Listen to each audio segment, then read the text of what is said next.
Wow. Just wow.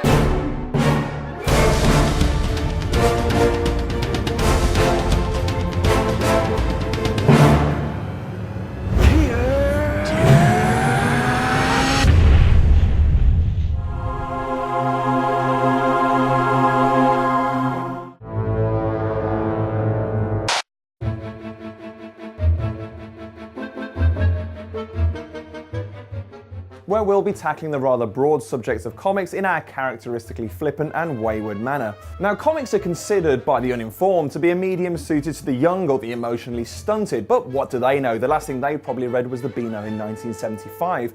In truth, it's as valid an art form as theatre, music, literature, cinema, even video games. It all started in the 19th century with the adventures of Obadiah Oldbuck, a grizzled old prospector who used to go around America. One should of course look to the Franco-Belgian BDs or bande dessinée, the likes of Largo Winch, Spirou or 13 to see just how the French...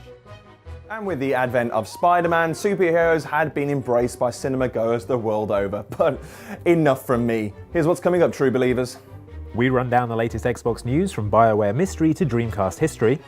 We explore video gaming's love affair with the humble comic book.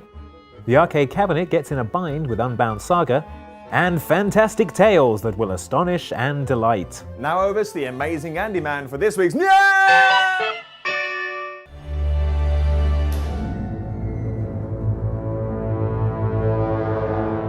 As revealed in last week's Send You a Message, Fallout New Vegas is getting its first add-on in the form of Dead Money, and now Bethesda has been good enough to release a few more details about the pack.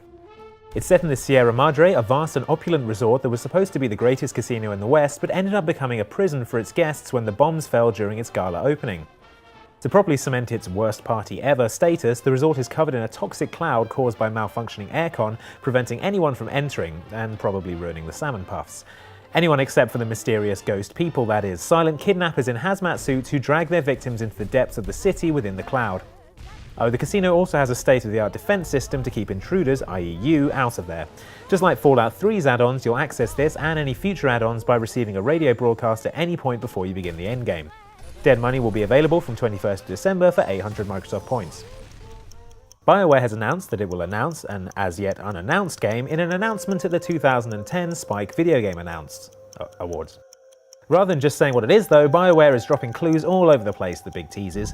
First off, there was this video clip of probably a man, possibly in some sort of armour, doing something in a window. Exciting!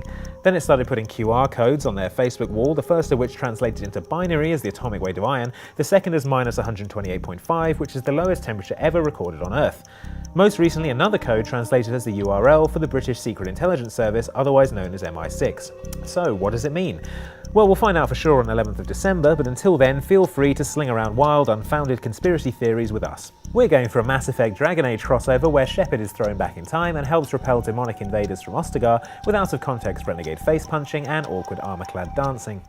Remember the year 2000? Man, it was so futuristic. Everyone drove around in hovercars, ate their dinner in pill form, and listened to a space-age band called The Offspring. It was also the year Crazy Taxi came out on the Dreamcast with its realistic depiction of the unhinged life of a San Francisco taxi driver. Now you can relive the sense of wonder you experienced when you first drove your cab off a cliff and through a shop window and still got paid for it with Crazy Taxi for Xbox Live Arcade.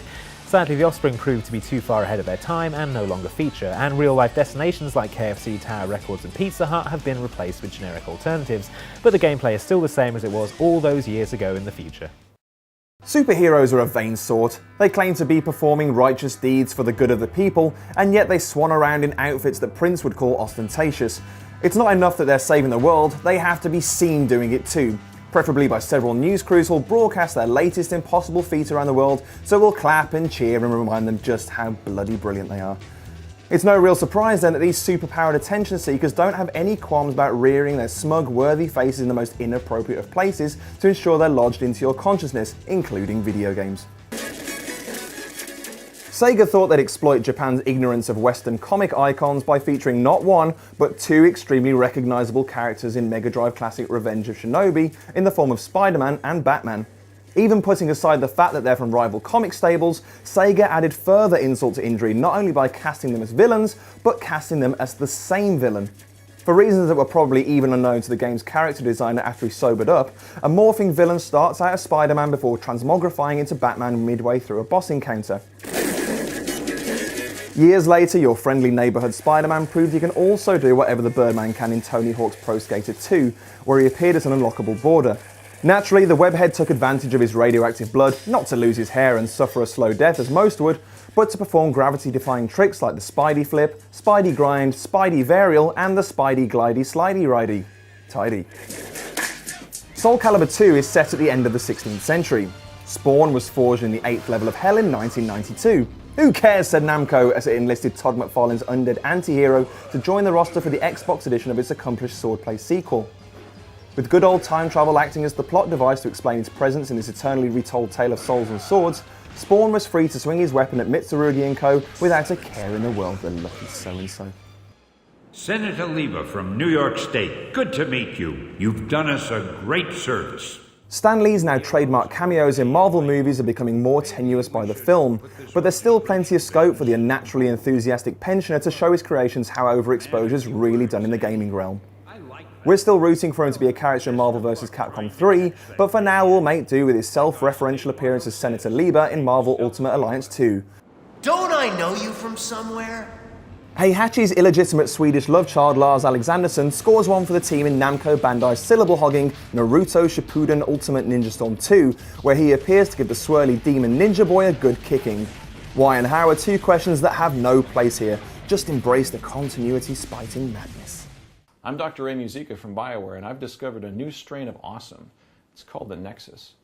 People have been making comic book adaptations for almost as long as there have been video games. Check out this incredibly faithful Batman adaptation on the Spectrum, for example. They've captured Adam West's Batgut perfectly.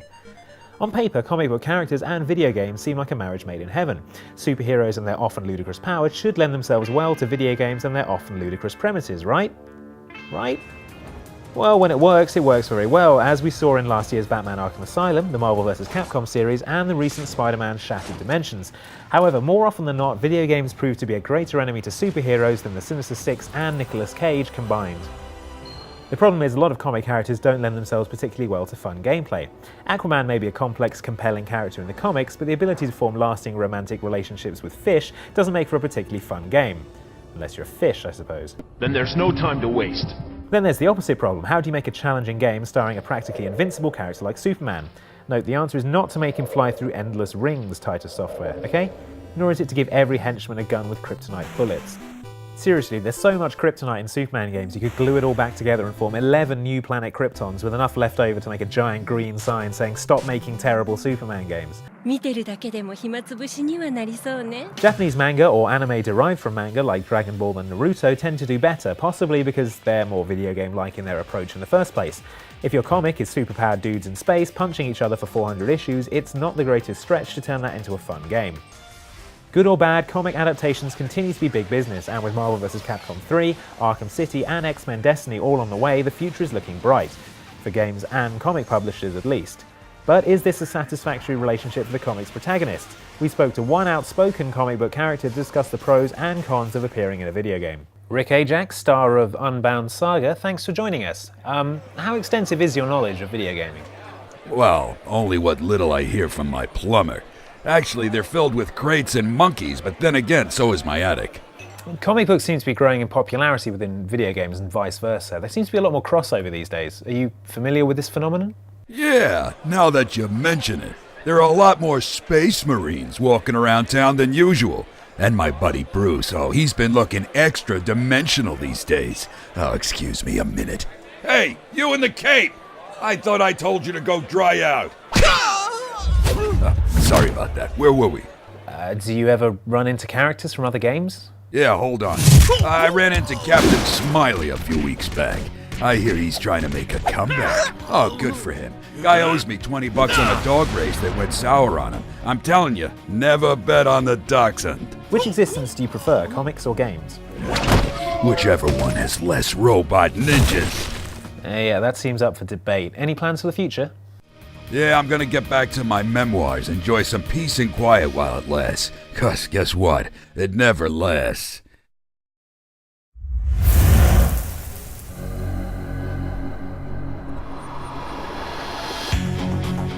Okay, so we're playing Unbound Saga. Judging by the name, I'm going to guess it takes place in a wood and features elves. You would be sorely mistaken, Andy. Oh, right. This is actually a comic-themed scrolling beat-em-up. Wait a minute, didn't we just have one of those? We did just have one of those. Well, it was more of a scrolling shoot-em-up. So okay. this bucks the trend by allowing you to use your fists instead of guns. Okay, cool. So describe Unbound Saga to me. Who are we playing here? I am currently playing as our good friend Rick Ajax, the chap you interviewed earlier. And Nice guy. he's a lovely guy, and his friend Laurie Machete, Machete. It's a lovely name. who has a very laissez-faire attitude to fashion. To clothing. Yes, and between them, they're fighting through a very self-referential comic world. Right. So this is the city of Toxopolis. That's right. Why you choose to live there in the first place? With a name like that, but it would appear that Rick doesn't actually have a choice. He's kind of a down at heel bouncer of sorts, a super muscular, super powerful bouncer at that, who has to keep the riffraff out of his bar. But he's constantly thwarted by the guy who actually creates the comics. So as you're beating up the various miscreants that roam the street, his hand will actually come into shot, as it just has there, Yeah. and scribble new enemies into view. So that kind of gives him a bit of an unfair advantage over Rick, who's completely subject to the creator's whims. He's just good at punching. Yes. Is the main thing. So the characters know they're in a comic. Yeah. And how do they feel about that? Rick's not too happy, especially because he's living in Toxopolis and he actually has dreams of becoming a veterinarian. Right, okay. So he doesn't punch animals, just people. No, he just punches people, although he does have the apparently recurring nightmare about evil rabbits. I had that dream again. The one with the rabbits. So it's a side-scrolling beat 'em up, Yep. like the old school Final Fight, Streets of Rage kind of thing. Is there anything particularly unusual for people to look out for? One cool thing is that you are always accompanied by Laurie, so even if you're playing in single player mode, she always accompanies you as an AI non-player character. But should you wish to swap over, you just press the left bumper at any time and you play as her instead. Okay. And she's got different abilities. Obviously, Rick's more of a brawler, he can just grab and smash and throw things around, whereas she's a bit more lithe and agile, she can jump around. She also has access to these special shadow arts. Oh, I can do a bird. You can do, yep, she can do a really good rabbit. So would you recommend people download Unbound Saga? Yeah, if they're a big fan of scrolling beat 'em ups. Obviously, in recent years, there's been a bit of a dearth of new ones. We've seen revivals of the likes of Final Fight, but if you want to play something that's kind of completely new, taps into that old school mechanic, but gives it a really nice, current gen look of paint, and obviously has a bit of a nice little thread of humour running through it as well, then yeah, definitely worth a bit of a smash and grab. Plenty for fans of the shadow arts as well. Yes. If you love the old shadow arts, give it a go.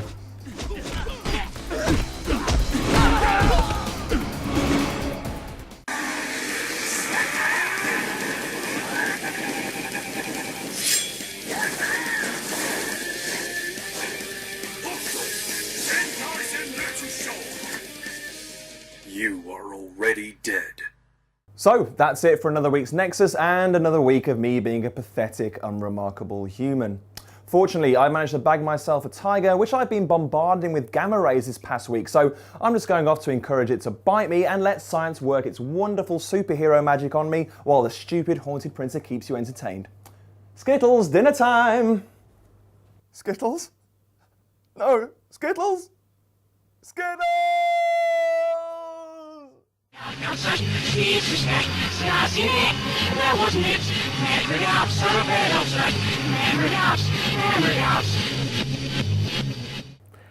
Dan, the RSPCA's here. They said someone's been bombarding a stolen tiger with gamma rays. They want to talk to you about it. This sounds like a desperate getaway attempt for Tiger Man! What?